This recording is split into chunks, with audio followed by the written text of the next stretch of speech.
Show, Ambassador Alan Keyes. Ambassador, great to have you with us. Oh, it's good to be with you. Thank you. Let's start with the 47 Republicans who went rogue, like this president often does. And, of course, two wrongs don't make a right, as we know, that we were taught that early. They sent a letter to the leaders of Iran saying that this is a bad deal. And, oh, by the way, if we get a Republican president in 2017, we're going to unravel it anyway. What say you? Well, first of all, I let me disagree a little bit, because I think it's difficult to say that they went rogue when in their company you had all but three of the Senate majority leadership. McConnell, Hatch, all these people, they joined the letter. Right. The only three committee chairmen, I think it was three committee chairmen, Bob Corker, Lisa Murkowski, and Tad Cochran, refused to join it, right? So essentially, you had a step that was being taken with the clear participation and approval of the top GOP Senate leadership. Yes. And though they pushed Cotton out there to be the focus of it, the truth is that with Mitch McConnell in the pack, the Senate Majority Leader is responsible for that result. He wouldn't have joined it otherwise. Yes. And so it's clear that it was something that the leadership by and large agreed with, though there were some dissenters who would then be within the U.S. Senate majority. They'd be the rogues, right? Right. No, the that's ones right. who are That's standing right. outside of that GOP caucus. So this was something, and it's part of the reason that my next statement is made, because I believe that this kind of a move with the approval of the majority leadership is constitutionally extremely imprudent. It sets the kind of precedent that could severely weaken America's stature in the world for future reference. Because once you establish a precedent like this, you can bet that in the future the leadership passes to the Democrats or to somebody else who isn't in agreement with the president, and they will feel free to dissent openly and make direct statements to foreign leaders. And that's not a good thing for the United States as a nation. It's not a good thing for the integrity of our conduct of foreign affairs. And finally, it's not in keeping with the choice that was made by the founders and the framers of the U.S. Constitution for a unitary executive. That is to say, to make sure that responsibility for the conduct of our foreign affairs, as for our national security and military affairs, was in the hands of one individual with the head of the executive branch. Now, I understand, but don't get me wrong, I agree with the letter. I agree with its understanding of the fatal flaws of Obama's policies and his conduct, which I believe is treacherous in these negotiations with Iran. And I agree with its purpose, which is to try to make it clear that this encouragement, which I believe it will be, of Iran's ambition to get a nuclear bomb, which is extremely dangerous, is not liable to stand. I think all of that is correct. But the way in which they went about it, addressing themselves to foreign leaders as if to open a separate channel of communication from the executive branch, I think it's bad for the country. And final point, why did they do it this way? They did it this way because though Mitch McConnell's making a big show of being strong on this Iran bomb and so forth and so on, in every other respect they have been feckless and weak when it comes to calling Obama to account for his clearly unconstitutional, dictatorial abuses of executive power. And so one flaw leads to another. The unwillingness to take proper constitutional steps to bring him into line and leads them to take a step themselves that steps away from the Constitution's, I think, correct and prudent vestment of foreign policy responsibility in the president. Well, Ambassador Alan Keyes, I can't believe you said that, because I said almost, we didn't have this conversation, and I said almost the exact same thing, word for word, in the 7. I agree with you on that. Great minds think alike. Ambassador Alan Keyes, ambassador to the UN in the Reagan administration, and want to thank him for being with us. Now, if you don't know Ambassador Alan Keyes. Unbeknownst to him, he and I go back farther than he would probably like to admit. But the ambassador ran for. I got to get all this straight, Ambassador. You ran. I'm just doing it off the top of my head. You ran for U.S. Senate in Maryland in 90 something. I ran for U.S. Senate in 88 and 92. Okay, right? That's right. You ran for U.S. Senate from Maryland, 88, 92. Yeah. You ran for president in 1996. Yeah. And I remember that. And I had an event that you spoke at, a publishers meeting when we were at the Florida Straw Poll in like November something of 96. And was that where they was that where you got cut off, or was that Steve Forbes? I don't remember. One of you guys, you were talking too long and they cut you off. And then I'm not sure. Yeah, it was either you or Forbes back then. And then you ran for U.S. Senate against Barack Obama from Illinois in 2006. I got all that right? Yes, all of that is correct. I ran against Barack Obama at the invitation of the GOP in Illinois. Yes. And did it mainly because I found him to be, when you look at Obama and realize that this was a guy who blocked the Illinois Infant Protection Act, the idea that you shouldn't be killing babies after they're born, just because the intention was to abort them, and this had been going on in Illinois hospitals, as it's been going on in other hospitals. Now, think about it. The woman I ran against in Maryland, Mikulski, right. one of the staunchest pro-abortion supporters in the world, right. And she supported the Born Alive Infant Protection Act at the national level with the purpose of ending what is merely murder of fully born human beings, right? But Obama took a stand that said, no, if you don't murder these children after they're born, then you'll be interfering with abortion. That decided me, because I think that's truly a profound and wicked departure from the whole premise of the American way of life, which is that we are created equal and endowed by our Creator with the right to life. Right. And even though they pretend it's controversial about human beings in the womb, nobody believes that you get to murder people after they're born, and yet that's what was going on. But Barack Obama believes it.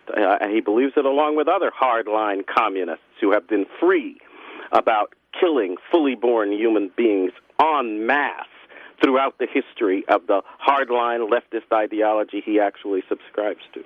Unbelievable. Ambassador, I want to get to Ferguson. Eric Holder said he was going to dismantle the police facilities there. People resigning, riots. 3 cops shot the other day. 2 cops shot the other day. What do you make of the whole thing? Well, I always put these things in the larger context. Remember when Obama was campaigning and he said we needed a police force throughout the country, a national police force, as large and well-equipped as the U.S. military? Yes. Which would have been a commie-style police force like the KGB or whatever that would have jurisdiction throughout the United States. We've never had a national police force. It was adamantly opposed at the time of the founding. It has been a principle that this should be left, policing should be left to local authorities and state authorities, and there should be no national police force. The Federal Bureau of Investigation was never conceived of as such, and so forth. But he wants one because that's a standard communist tool, right, for repressing people, for keeping them under control. He's pursued that pretty systematically, and I think they've armed the police. Think of this incongruity. They claim that local police forces can't be trusted, and yet they've armed them to the teeth. Why do you think they've done that? I think they've done it because they're now proceeding to foment all kinds of problems which lead them to stigmatize local police forces and demand that they be brought under national control. This is all part, I believe, of a studied, ideologically driven plan to take over local policing, and he's willing to foment race war or do whatever he has to in order to discredit the local police, create a crisis, because they believe in creating crises. Crises are opportunities, right, to these people. They create the crisis, and then they're going to announce that they're going to resolve it by taking over, by having the national government take over what is essentially controlling supervision of our local police forces. That's where I think they're headed. I think you're right.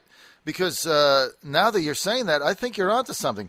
Because I've been adamantly opposed from day one of this militarization of the police, tanks and cul-de-sacs, if you will. I mean, we can trace it back to the NDA. I don't have time for that now, but it doesn't make any sense. But now the way you're saying it, yeah, maybe there's an end game. Well, I think there is, and I think we are approaching it. And also keep in mind that though they're now paying lip service to the need to decry the assassination of the police officers in Ferguson, right? And I think people ought to be careful. I use the word assassination because it's the one that usually applies to attacking public officials. And police officers are just that. They're public officials who represent the law. And that's an assassination in the strict sense of the term. It's not just a shooting. It's not even just a murder. It's a political murder, right? Yes. That has implications for respect for law and the whole structure of government throughout the country. So when you kill a police officer, you've done something that's qualitatively different than even the usual kind of murder. That's what's taking place. But think about it. In every other respect except their lip service right now, they have actually shown disrespect for local police. They've called into question their ability to act with integrity. They've tried to stigmatize them with disproven charges of racism, as they continue to do through Eric Holder and people like this. And you have to sit back and wonder, at one and the same time, they're working hand in glove with the people who are fomenting what amounts to local race war, right? Yep. With the police being the focus of racial animosity. And yet people are ignoring the fact that this would then serve the agenda that Obama has declared since even before he was elected, of establishing national control of local policing. That's what the objective is. That's what they're systematically seeking to achieve. And they, like most of these communist hardliners, they don't care what damage they have to do to people, to political institutions, to liberty, or to the country as a whole in order to get where they want to go. So what is the ultimate end game here? Well, frankly, it's what I have deeply believed, and I don't think that we should simply confine it to Obama. He's gotten support from elements of the moneyed elites in this country. I call it the elitist faction, people who have money and power like George Soros, people like Bill Gates who have encouraged him to act more dictatorially in the pursuit of his objectives, and so forth, and aided and abetted, as I've indicated before, by GOP leaders who have been collaborating with Obama's anti-constitutional executive orders, funding his anti-constitutional amnesty, funding, therefore, his assault on the separation of powers and the integrity of the Constitution, all suggesting that we're in the midst of a systematic effort on the part of an elitist clique in this country that Obama represents to overthrow government of, by, and for the people, and to put in place of our Constitution a way of governing that essentially is based upon holding and wielding unlimited power. That's what they're after. And Obama, of course, has subscribed to that kind of an approach, as you know, he admits that he's a hardline communist, that he admires the people who pursued that line throughout the world and did so as a student and has done so throughout his life. And I see the implementation of that. Essentially, it's a Soviet-style approach to government. And we can even see it, by the way, John, in the way that the media conducts itself now a lot of the time. We've been looking at a lot of propaganda where you see the influence of a driven agenda rather than a simple desire to report facts and do things in a way that will inform the public. We've seen that effort to manipulate and deceive and hide things from people going on systematically. They're trying to alter the political culture. He promised change, and change is what he's trying to get. Change us from a free society based on government of, by, and for the people to a society subject to the despotic tyranny of an ideologically driven elite that essentially reflects the goals of the socialist communist ideology. Okay, Mr. Ambassador, I've got a minute and a half, so you got to watch your clock. Hillary Clinton emails. What do you make of it? I frankly think it's a little bit of a tempest in a teapot in the context of this.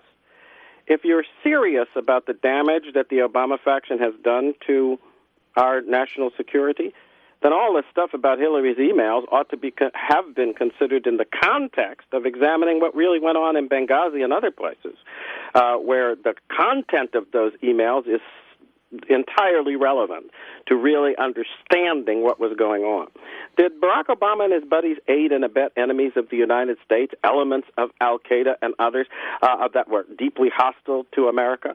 Because that is actually a departure from their oaths that would be impeachable and that would deserve their removal from office. So I put it in that context, and I ask myself, why the tempest in a teapot over Hillary's emails, which appears to be politically motivated, right, in the context of her presidential ambitions, when you had constitutional grounds for going after all that information in a serious way and under a rubric impeachment where the president has no power to shield his buddies from the authority of the U.S. Congress? Well, that's going to be the final word, no doubt. It's certainly food for thought. Now, to get more information and to follow Ambassador Alan Keyes, if you like what you just heard, go to loyaltoliberty.com.